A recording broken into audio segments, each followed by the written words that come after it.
नमस्कार. चला तर मग या अत्यंत महत्त्वाच्या विषयाच्या विश्लेषणात आज आपण थेट वळूया.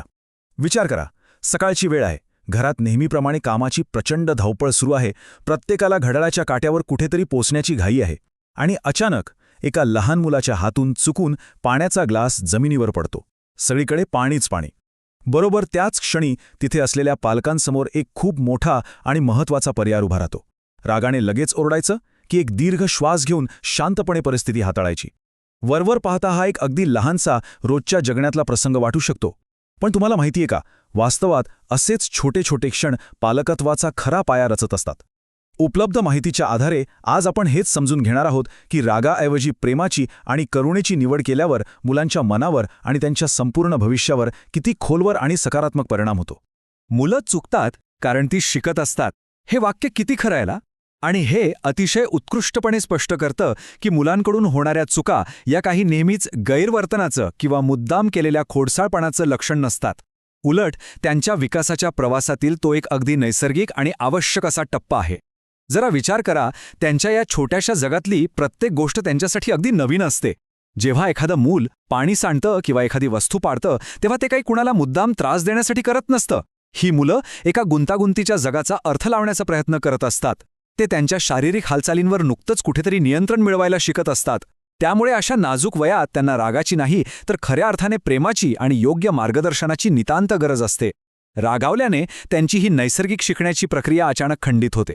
म्हणूनच मुलांच्या चुकांकडे एक मोठी समस्या म्हणून न पाहता ती एक शिकण्याची उत्तम संधी आहे, हा दृष्टिकोन आपल्यात विकसित करणं अत्यंत गरजेचं आहे. आता हे पहा, सततचा राग मनात भीती निर्माण करतो, तर प्रेमाचे शब्द आत्मविश्वास वाढवतात. जेव्हा मुलांकडून एखादी चूक होते तेव्हा त्यावर प्रतिक्रिया देण्याचे दोन पूर्णपणे वेगळे मार्ग असू शकतात. एक मार्ग आहे रागाचा आणि दुसरा प्रेमाचा. जेव्हा मुलांना खेळातून अत्यंत संयमाने आणि प्रेमाच्या शब्दांनी मार्गदर्शन दिलं जातं तेव्हा त्यांच्यामध्ये प्रचंड आत्मविश्वास निर्माण होतो. अशा सुरक्षित वातावरणात मुलांना नवनवीन गोष्टी करून पाहण्याची, अगदी अपयशी होण्याची आणि पुन्हा नव्याने प्रयत्न करण्याची सुरक्षितता वाटते. एक आत्मविश्वासी मूल न घाबरता प्रश्न विचारतं. पण याच्या अगदी उलट, जर सतत ओरडलं गेलं किंवा रागावलात तर मुलांच्या मनात नकळतपणे एक खूप मोठी भीती निर्माण होते. आणि या भीतीपोटी अशी मुलं नवीन काहीही करायला धजावत नाहीत. ती स्वतःला लपवण्याचा प्रयत्न करतात. थोडक्यात सांगायचं तर प्रेमाचा मार्ग मुलांना या जगासमोर खुल्या मनाने जायला शिकवतो, तर सततचा राग त्यांना स्वतःच्याच एका बंदिस्त कोशात राहायला भाग पाडतो. आता मनात खोलवर रुजलेली भीती, वाढलेला हट्टीपणा आणि अत्यंत शांत किंवा घाबरट बनणे, हे सगळं कसं घडतं ते पाहूया. जर सतत रागाचा मार्ग निवडला गेला तर मुलांच्या मनावर त्याचे खूप खोल आणि खरंच वाईट परिणाम होतात. डोळ्यांसमोर एक चित्र आणून पहा. एक लहान मूल भीतीने एका कोपऱ्यात एकटंच शांत बसलेला आहे. कुणाशीही डोळे मिळवण्याची त्याची हिंमत होत नाहीये. हे खूप हृदयद्रावक आहे, नाही का? सततच्या रागामुळे मुलांच्या वर्तनात खरंच काही सुधारणा होते का? अजिबात नाही. उलट एकतर मुलं स्वतःच्या बचावासाठी प्रचंड हट्टी बनतात किंवा मग त्यांचा आत्मविश्वास पूर्णपणे कुलबडून पडतो. ती आतून अत्यंत अलिप्त आणि स्वतःच्याच सावलीला घाबरणारी बनतात. आणि यातली सर्वात धक्कादायक गोष्ट म्हणजे अशा वातावरणात मुलं चांगलं कसं वागावं हे शिकत नाहीत, तर पालकांच्या रागापासून स्वतःला कसं वाचवावं हे शिकतात. मग ती खोटं बोलायला लागतात. बालमानसशास्त्राच्या दृष्टिकोनातून ही खरंच आपल्या सर्वांना विचार करायला लावणारी एक अत्यंत महत्त्वाची बाब आहे. तर मग ह्यावर उपाय काय? इथेच या 3 महत्त्वाच्या पायऱ्या येतात. थोडी समजूत, थोडं कौतुक आणि भरपूर प्रेम. सर्वात महत्त्वाचा मुद्दा असा आहे की प्रत्येक लहान मुलाच्या काही मूलभूत भावनिक गरजा असतात आणि त्या पूर्ण होणं त्यांच्या निरोगी विकासासाठी अतिशय आवश्यक असतं. आपण जर रागाच्या मार्गाकडून प्रेमाच्या मार्गाकडे वळलो तर इथे आपल्याला या 3 मुख्य गरजांचा एक भक्कम पाया पाहायला मिळतो. एका आईने आपल्या मुलाला प्रेमाने मारलेल्या उबदार मिठीची कल्पना करा. किती सुरक्षितता वाटते त्यात. जेव्हा मुलं चुकतात तेव्हा त्यांना समजुतीची गरज असते. म्हणजे पाणी सांडल्यावर ओरडण्याऐवजी असं का झालं, काही हरकत नाही, आपण मिळून साफ करूया, असं म्हणून त्यांना समजून घेणं. जेव्हा ते काही नवीन करण्याचा प्रयत्न करतात तेव्हा त्यांना तुमच्या कौतुकाची गरज असते. आणि या सर्वावर कळस म्हणजे त्यांना कोणत्याही अटीविना भरपूर प्रेमाची आवश्यकता असते.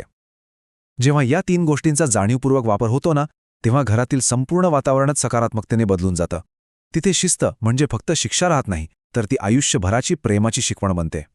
प्रेमाने वाढवलेली मुलं फक्त हुशारच नाही तर संवेदनशील आणि आत्मविश्वासीही बनतात.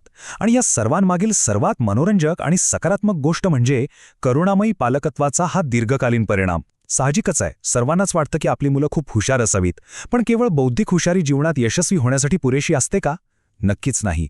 एका सुरक्षित आणि मोकळ्या वातावरणात मग्न होऊन चित्र काढणाऱ्या, स्वतःच्याच एका सुंदर जगात रमलेल्या आनंदी मुलाचं उदाहरण इथे अतिशय चपखल बसतं. प्रेमाने संगोपन केल्यामुळे मुलांचा केवळ बुद्ध्यांक म्हणजेच IQ नाही, तर भावनिक बुद्ध्यांक म्हणजेच EQ देखील कमालीचा वाढतो. प्रेमाने वाढलेली मुलं स्वतःची किंमत ओळखतात. ती इतरांबद्दल अत्यंत दयाळू असतात. त्यांच्यामध्ये असा एक अढळ आत्मविश्वास निर्माण होतो, जो भविष्यातल्या कोणत्याही मोठ्या आव्हानाला सामोरं जाण्यासाठी त्यांना खंबीर बनवतो. कारण त्यांना आतून माहीत असतं की काहीही झालं तरी पाठीशी खंबीरपणे उभं राहून समजून घेणारी माणसं त्यांच्यासोबत आहेत. मग आता शेवटी प्रश्न उरतो, मुलांना शिकण्यासाठी शिक्षा दिली जात आहे की प्रेमाने समजून घेतलं जात आहे? या विश्लेषणाच्या शेवटाकडे येताना आपल्याला हा मुख्य सारांश लक्षात घेणं अत्यंत आवश्यक आहे. समजूतदारपणाने आणि प्रेमाने वाढवलेलं बालपणच एका अत्यंत सुंदर आणि सुरक्षित भविष्याची निर्मिती करतं. यामुळे मुलांच्या मनावर कायमस्वरूपी राहणारे भावनिक आघात आपण सहज टाळू शकतो. आजचे हे माहिती सत्र संपवण्यापूर्वी हा एक अत्यंत शक्तिशाली प्रश्न आपल्या सर्वांना विचार करायला नक्कीच भाग पाडतो. समाजात आजूबाजूला पाहताना आपण हे नेहमी लक्षात ठेवायला हवं की मुलं केवळ शिकण्याच्या प्रक्रियेत आहेत म्हणून आपण त्यांना शिक्षा तर देत नाही आहोत ना, की त्यांना खऱ्या अर्थाने प्रेमाने समजून घेतलं जात आहे. तो एक छोटासा क्षण, जसं की पाणी सांडल्यावर तुम्ही घेतलेला निर्णय, हा केवळ त्यावेळेपुरता मर्यादित नसतो, तर तो येणाऱ्या एका संपूर्ण पिढीचं भविष्य आणि व्यक्तिमत्व घडवत असतो.